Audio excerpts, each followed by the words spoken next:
Bonjour à tous, c'est moi Super Patron. Aujourd'hui, nous allons voir la tenue et le suivi des dossiers des salariés. Tout employeur, quelle que soit la taille de son organisation, doit disposer de certains documents et informations concernant ses salariés. La gestion des dossiers du personnel implique l'utilisation de nombreuses données que l'on peut qualifier de sensibles puisqu'elles touchent à l'individu en tant que personne et pas seulement en tant que salarié. Des règles éthiques et juridiques s'appliquent à la gestion de ces données dans un système de plus en plus automatisé. Chaque salarié a droit au respect de sa vie privée, même dans l'entreprise. Seules les informations strictement nécessaires à la gestion du personnel peuvent être collectées puis traitées. Les contenus des dossiers des salariés sont confidentiels et ne peuvent pas être divulgués. Il est interdit de récolter et de traiter certaines informations, comme par exemple l'origine sociale ou ethnique du salarié, sa date d'entrée en France, son opinion politique, sa vie sexuelle, son appartenance syndicale ou encore ses conditions de logement.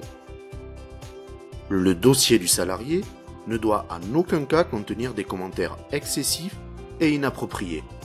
Par exemple, une entreprise a été sanctionnée par la CNIL car des commentaires sur un salarié comme, je cite, « est un crétin, il pue » apparaissaient dans ses fichiers. Chaque salarié ou ancien salarié justifiant de son identité a le droit d'accéder aux données le concernant, qu'elles soient conservées sur support informatique ou dans un dossier papier et sans avoir à se justifier. L'employeur doit notamment informer le salarié sur l'identité de la personne qui gère son dossier et son droit d'accès et de rectification, sous peine d'être sanctionné par la CNIL.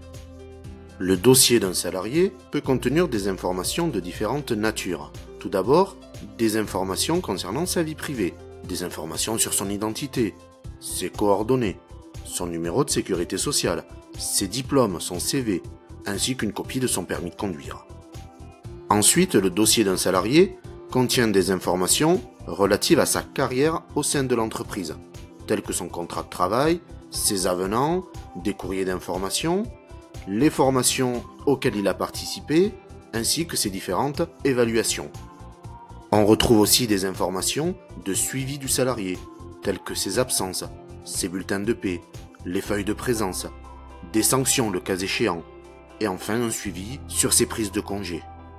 Pour terminer, nous retrouvons aussi les différentes déclarations obligatoires, telles que les déclarations sociales, fiscales, les différents registres obligatoires, ou enfin des informations sur la présentation du salarié aux élections professionnelles. Selon le volume à traiter, les fichiers du personnel seront tenus manuellement ou traités avec des moyens informatiques. Les PGI et les logiciels spécialisés dans la gestion de la paie intègrent un module qui permet de gérer les données personnelles des salariés. Quand les dossiers sont gérés d'une manière informatique, l'employeur doit le déclarer auprès de la CNIL. Bien entendu, les dossiers du personnel doivent être mis à jour régulièrement.